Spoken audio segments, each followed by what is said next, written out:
Bonjour Emma. Bonjour Salomé. Aujourd'hui, j'ai envie de te parler de vagues de chaleur parce que j'ai vraiment l'impression de vivre dans un jour sans fin. La France a encore été frappée par une vague de chaleur cette semaine. Il y a plus de 40 degrés qui ont été atteints à certains endroits dans le sud-ouest en plein mois de septembre, ce qui a encore créé un terrain propice aux incendies en Gironde qui ont encore ravagé des milliers d'hectares et des centaines de personnes ont encore dû évacuer. Et cette vague de chaleur, c'était la quatrième cet été. On a d'ailleurs appris il y a quelques jours qu'on venait de vivre l'été le plus chaud jamais enregistré en Europe. Et moi, ce qui me fait peur, c'est que malgré les morts, la sécheresse, les feux de forêt, on passe vite à autre chose une fois que c'est terminé, qu'on est en hiver. Mais là, une vague de chaleur en septembre, c'est quand même extrêmement rare. Oui, c'est extrêmement rare et cette nouvelle vague de chaleur, elle se classe vraiment parmi les 1% les plus chaudes jamais enregistrées en septembre. Si tu remontes dans l'histoire, effectivement, on a déjà eu 40 degrés en France en 1975, mais c'était à Ajaccio encore, c'était pas dans les Landes. Donc là, on voit très bien qu'on a des températures anormales. On voit qu'à un moment donné, on a des départs de feu. C'est pas normal à un moment donné de voir tourner des canadaires dans les zones de Charente mi-septembre. Il y a quelque chose qui n'est pas habituel là-dedans. Et donc, si tu veux, non seulement on a vécu des températures au-delà des 40 degrés, mais on a aussi des températures matinales qui sont exceptionnelles. On a des nuits tropicales depuis début septembre à Toulouse. Donc, une population qui suffoque déjà depuis 4 mois et qui est en train encore de vivre une situation exceptionnelle. Même dans les déserts, quand il fait chaud le jour, il fait froid la nuit. Donc, tu vois, il y a quelque chose qui ne va pas à un Oui. moment donné. Et surtout, on ne mesure pas forcément la gravité de ces canicules et de ses conséquences. Parce que oui, il a fait chaud, on a tous eu du mal à respirer, à part pour le quart de Français qui possèdent un climatiseur. On sait que ça a entraîné des sécheresses, mais il ne faut pas oublier que les canicules, ça entraîne aussi des morts. Et on le voit cet été, le taux de mortalité a augmenté de manière assez claire. Est-ce que c'est lié au Covid ou est-ce qu'on peut directement corréler ça à ces vagues de chaleur ? Eh bien, quand on regarde dans les détails, il y a une étude de Santé publique France qui montre à quel point, regarde, le premier pic où tu vas avoir une augmentation brutale de mortalité va se dérouler le 19 juin. Et ce jour-là, on a 14 départements qui sont en vigilance rouge canicule. Donc, il y a une corrélation qui est directe, qui est très claire. Oui, on peut le dire sans trop s'avancer. Non, là vraiment, c'est visible, même si pendant ce même temps, on avait une 7e vague Covid, où à un moment donné, on ne sait pas trop effectivement différencier le tout. Par contre, regarde, la deuxième pic de chaleur va arriver du 13 au 19 juillet, et là encore, ça correspond exactement à la canicule. Donc en fait, on voit très bien qu'on a des canicules qui sont en augmentation très claire et constante en France depuis plusieurs années. Tu as vraiment cette tendance qui est inéluctable, et de toutes les façons, c'est très visible, quel que soit le scénario climatique envisagé, ça fait partie du risque qu'il va falloir gérer demain.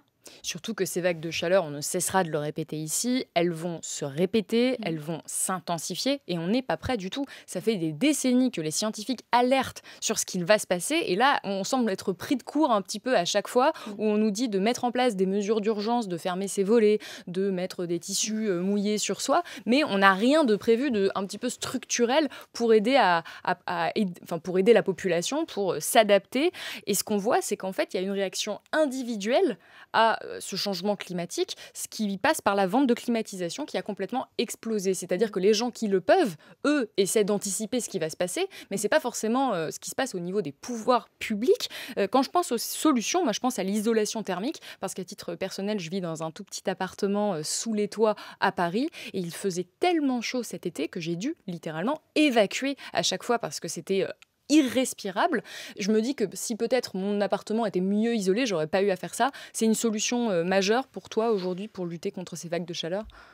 Oui, en fait, ces passoires thermiques, ces logements qui sont mal isolés, clairement, c'est un héritage d'une construction massive dans la phase d'après-guerre. On n'a pas pensé réduction des consommations énergiques, déjà parce qu'elle coûtait pas le prix qu'elle coûte aujourd'hui.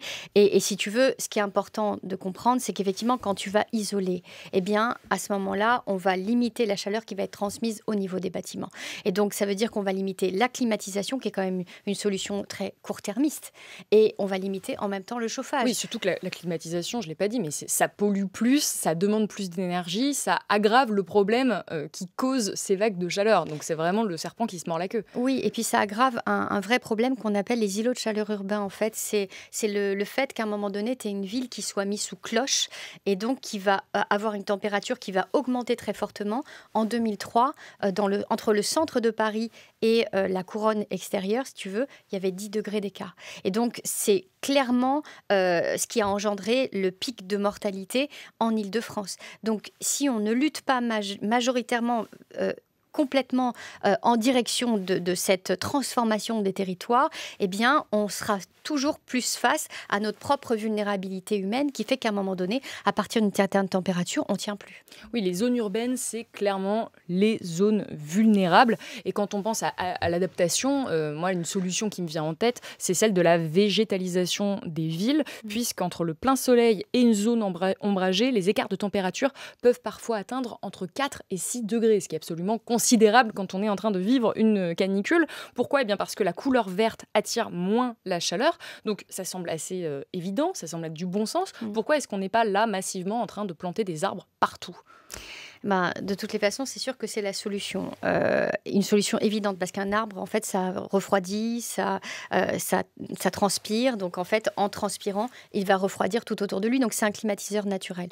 Donc, c'est évident qu'il faut aller vers ces solutions. Il faut transformer tous ces matériaux de construction qu'ont construit nos villes. On a accumulé du béton, on a accumulé de l'asphalte. À un moment donné, il va falloir effectivement créer une autre tendance. Et donc, il y a une étude qui est assez intéressante, qui a été menée qui a été publiée dernièrement dans Nature Climate Change et qui montre que la température des villes pourrait augmenter de 7 à 8 degrés un peu partout dans le monde. 7 à 8 degrés, ça signifie qu'on passe d'un 28 degrés à un 35 ou bien quand on est à 40 à 48. Donc il va falloir se poser de sérieuses questions, surtout que cette adaptation, elle prend énormément de temps. Il faut du temps pour transformer ce bâtiment, pour mettre en place en fait toutes ces solutions parce que les travaux, c'est long, c'est compliqué, ça demande de l'humain et donc on voit très bien qu'on est dans une limite entre une température qui ne fait que s'accélérer et à la fois un système organisationnel humain qui lui a besoin de beaucoup plus de temps et d'argent. Et ça demande une intervention forte des pouvoirs publics. En ce qui concerne l'isolation des bâtiments qu'on a évoqué plus tôt, on est vraiment complètement en dessous des objectifs qui avaient été annoncés par le gouvernement quand il a mis en place le fameux MaPrimeRénov'. En ce qui concerne la végétalisation des villes, on n'a tout simplement pas de plan d'ampleur vraiment qui concernerait tout le pays. Donc moi, j'ai l'impression qu'on n'est juste absolument pas prêt et que les pouvoirs publics n'ont pas du tout mis le coup d'accélérateur dont on aurait collectivement besoin pour faire face aux vagues de chaleur qui arrivent. Le problème, c'est que c'est bien beau de planter des arbres, mais il faut en planter partout et puis ça prend du temps de planter un arbre. Donc c'est peut-être plus facile en fait de repeindre le toit de nos bâtiments parce qu'on va gagner tout de suite si on repeint en blanc jusqu'à 6 degrés. Donc ça peut peut-être être intelligent de s'inspirer de pays du Sud qui ont compris ça depuis très longtemps. Tu vois qu'il faut jouer avec cette isolation thermique et cette réflectivité du soleil sur les bâtiments. Maintenant, il faut comprendre qu'il y a quand même des solutions qui sont en train d'être engagées un peu partout. Moi, je vois à peu près partout dans le monde des forêts urbaines qui sont en train de se créer. On est en train massivement d'obliger le fait de végétaliser les toits. C'est quelque chose qui est intéressant, mais maintenant, il va falloir aller plus vite. Alors, ce qui est intéressant, c'est que à Paris, par exemple, le plan climat vient d'être lancé cette semaine. Eux, ils prévoient sur Paris de végétaliser 40% de la ville. Et pourquoi c'est important ? C'est important parce que il y a 2 études qui le montrent très clairement. Premièrement, la première, elle met en évidence à quel point, en fonction du taux d'imperméabilisation d'un sol, tu vas avoir plus ou moins de morts à chaque vague de chaleur. Pourquoi ? Tout simplement parce que plus tu vas imperméabiliser une surface, plus tu vas l'urbaniser, plus tu vas augmenter la température et moins tu as d'espace vert, moins finalement tu as ces îlots de fraîcheur qui te permettent de respirer. Et donc, il y a vraiment un travail colossal à faire parce que ça prend du temps à un moment donné de tout verdir, tu vois. Et puis, il y a une deuxième étude qui, moi, m'a énormément frappée et qui vient de sortir, qui a été publiée par l'INSERM, qui met en évidence le taux de suicide avec la température. Et on se rend compte que, eh bien, à chaque vague de chaleur, tu as un pic de taux de suicide et qui serait dû principalement à des raisons physiologiques du corps, à des modifications des relations sociales, à une altération du fonctionnement endocrinien et nerveux. Mais oui, on n'est plus aussi lucide en fait quand on est exposé à de trop fortes chaleurs. Non, mais surtout on n'est que humain en fait. Et si on comprend qu'à un moment donné, un humain, il se met à dysfonctionner comme une machine. Quand tu mets ton téléphone en plein soleil, à un moment donné, il te dit stop. L'humain c'est pareil. Et donc en fait, il faut comprendre qu'à un moment donné, ton téléphone, tu le mets à l'ombre. Il faut faire exactement pareil avec nous. Il faut jouer avec l'ombre, il faut jouer avec la fraîcheur. Et il n'y a rien de mieux, si tu veux, qu'un arbre pour pouvoir permettre ce travail-là. Donc en fait, c'est vraiment un outil de santé publique qu'il va falloir mettre en œuvre massivement.